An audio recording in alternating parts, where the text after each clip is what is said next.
പ്രിയപ്പെട്ട പ്രേക്ഷകർ, ഇനിയിപ്പോൾ നമ്മൾ ആഗോള അയ്യപ്പ സംഗമത്തിന്റെ കാഴ്ചകളിലേക്ക് പോവുകയാണ്. പമ്പാ തീരം എല്ലാ രീതിയിലും ഒരുങ്ങിക്കഴിഞ്ഞു. പ്രതിനിധികളൊക്കെ എത്തിയിട്ടുണ്ട്. 9:30 തന്നെ മുഖ്യമന്ത്രി പിണറായി വിജയൻ നിലവിലെ സാഹചര്യങ്ങളൊക്കെ അനുസരിച്ച് ഉദ്ഘാടനം ചെയ്യും. 3500 പ്രതിനിധികൾ ഈ സംഗമത്തിൽ പങ്കെടുക്കുമെന്നാണ് പറയുന്നത്.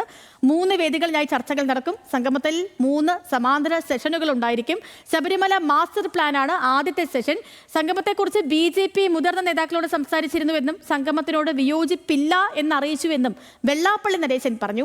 സ്ത്രീ പ്രവേശന കാലത്തെ കേസുകൾ സർക്കാർ പിൻവലിക്കണമെന്നാണ് SNDPയുടെ നിലപാടെന്നും വെള്ളാപ്പള്ളി നടേശൻ പറഞ്ഞു. അദ്ദേഹത്തിന്റെ വാക്കുകളിലേക്ക്.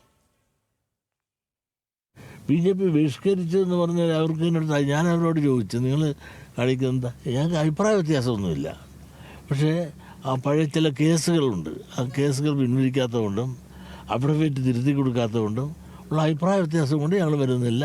അതുകൊണ്ട് ഇതിന് ഈ അയ്യപ്പ ക്ഷേത്രത്തിൻ്റെ വികസനവും പദ്ധതിയും പരിപാടിയും ആയിട്ട് പോകുന്ന ആ കർമ്മത്തിൽ ഞങ്ങൾക്ക് എതിർപ്പൊന്നുമില്ല എന്നാണ് ചില ഉന്നത നേതാക്കന്മാർ എന്നോട് പറഞ്ഞത്. കാരണം ഞങ്ങൾ ഒരുപാട് ആളുകൾ അറിഞ്ഞോ അറിയാതെയും പോയി പെട്ടിട്ട് പോയിട്ടുണ്ട്. ആ കേസെല്ലാം ഞാനത് നേരത്തെയുള്ള സ്റ്റേറ്റ്മെൻറ്റിന് തന്നെ കൊടുത്തിട്ടുള്ളതാണ്. അതെല്ലാം കേസ് പിൻവലിച്ചുകൊണ്ട് അവരെല്ലാം സഹായിക്കണം ഗവൺമെൻറ് എന്നുള്ള അഭിപ്രായക്കാരനാണ് ഞാൻ.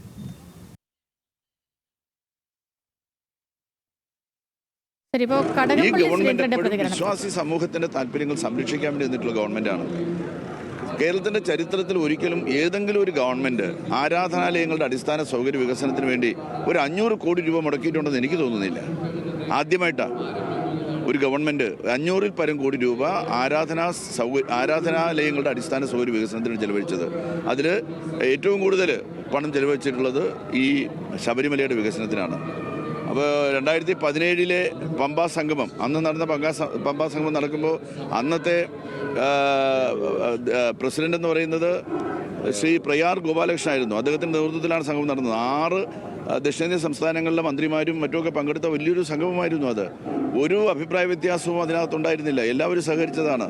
അന്ന് ലക്ഷ്യമിട്ടത് ഈ ശബരിമലയുടെ വികസനത്തിന് എല്ലാ അയ്യപ്പ ഭക്തന്മാരുടെയും പിന്തുണയും സഹായവും ഉറപ്പാക്കുക, അതിനു വേണ്ടിയിട്ടുള്ള ഒരു സമീപനം, അതിനു വേണ്ടിയിട്ട് ആവശ്യമായിട്ടുള്ള ഒരു വഴി തുറന്നു കൊടുക്കാനായിട്ട് തിരുവിതാംകൂർ ദേവസ്വം ബോർഡ് തയ്യാറാവുക എന്നുള്ളതാണ് അന്ന് ലക്ഷ്യമിട്ടത്. അതിനുള്ള ഗവൺമെൻറ് പിന്തുണച്ചു. അന്ന് UDF നേതാവായിട്ടുള്ള പ്രയാർ ഗോപാലകൃഷ്ണനാണ് പ്രസിഡന്റ് എന്നുള്ളത് കൊണ്ട് ശബരിമലയുടെ വികസനത്തെ ലക്ഷ്യം വെച്ചുകൊണ്ട് നടക്കുന്നതായിട്ടുള്ള ഒരു പ്രോഗ്രാമിനെ പിന്തുണയ്ക്കേണ്ടതില്ല എന്ന് ഗവൺമെൻറ് കരുതിയില്ല. ഗവൺമെൻറ് എല്ലാ പിന്തുണയും കൊടുത്തു. ബഹുമാനപ്പെട്ട മുഖ്യമന്ത്രി ഈ പമ്പാ തീരത്ത് വന്ന് സ്വാഗത സംഘ രൂപീകരണ യോഗം ഉദ്ഘാടനം ചെയ്ത് ഞാൻ ഈ സന്ദർഭത്തിൽ ഓർക്കുകയാണ്. അപ്പോൾ അത്തരത്തിലൊക്കെ തന്നെ ചെയ്ത് ഈ നാടിൻ്റെ ഏറ്റവും മഹത്തായിട്ടുള്ള ഒരു ക്ഷേത്രം എന്നുള്ള നിലയിൽ, മത നിരപേക്ഷതയുടെ ഒരു മഹത്തായിട്ടുള്ള കേന്ദ്രം എന്നുള്ള നിലയിൽ ലോകമെമ്പാടും അറിയപ്പെടേണ്ട ഒരു ക്ഷേത്രമാണ് ഈ അയ്യപ്പ ക്ഷേത്രം എന്നുള്ള നിലയിലാണ് ഗവൺമെൻറ് എല്ലാ കാലത്തും ഈ ക്ഷേത്രത്തിൻ്റെ പ്രവർത്തനങ്ങൾ നോക്കി കണ്ടിട്ടുള്ളത്. ഇപ്പം ദേവസ്വം ബോർഡ് മുൻ മന്ത്രിയും പ്രസിഡന്റ് ഒരുമിച്ച് നിങ്ങളൊരു ടീമായി വർക്ക് ചെയ്ത് LDF ആണ് ഒരു ടീം, അങ്ങനെ പറയാൻ പറ്റില്ല, എന്നാൽ പോലും ഒരു ടീമായി വർക്ക് ചെയ്ത ആളുകളാണ്. ഇപ്പോൾ ഇവിടെ എത്തുമ്പോൾ ആഗോള അയ്യപ്പ സംഗമമാണ്. ഓക്കെ, കടകംപള്ളി സുരേന്ദ്രന്റെ പ്രതികരണമാണ് നമ്മൾ കേട്ടത്. ഇപ്പോൾ പ്രതിപക്ഷത്തിന്റെ വിട്ടുനിൽക്കലിനെയൊക്കെ വിമർശിക്കുകയാണ് കടകംപള്ളി സുരേന്ദ്രൻ. നേരത്തെ വെള്ളാപ്പള്ളി നടേശന്റെ വാക്കുകൾ നമ്മൾ കേട്ടു. അദ്ദേഹം പറഞ്ഞത്, പ്രതിപക്ഷത്തെ അദ്ദേഹം നേരത്തെ പറഞ്ഞതും എന്തെങ്കിലുമൊക്കെ വിയോജിപ്പുണ്ടെങ്കിൽ അത് ബഹിഷ്കരിച്ച് അല്ലെങ്കിൽ വിട്ടുനിന്നുകൊണ്ടല്ല തീർക്കേണ്ടത്, അവിടെ വന്ന് ആ ആവശ്യങ്ങളൊക്കെ പറയണമായിരുന്നു എന്നൊക്കെയായിരുന്നു വെള്ളാപ്പള്ളി നടേശൻ പറഞ്ഞത്. തുടക്കം മുതൽ തന്നെ 2 സമുദായ സംഘടനകളും NSSഉം SNDPയും രണ്ടുപേരും പിന്തുണ അറിയിച്ചിരുന്നു ആഗോള അയ്യപ്പ സംഗമത്തിന്. കോടതിയിൽ നിന്നും അനുകൂലമായിട്ടുള്ള പരാമർശമാണ് അയ്യപ്പ സംഘവുമായി ബന്ധപ്പെട്ട സർക്കാരിന് ലഭിച്ചത്. അങ്ങനെ ഇനി അല്പസമയം കൂടെയുള്ളൂ സംഗമം നടക്കാൻ.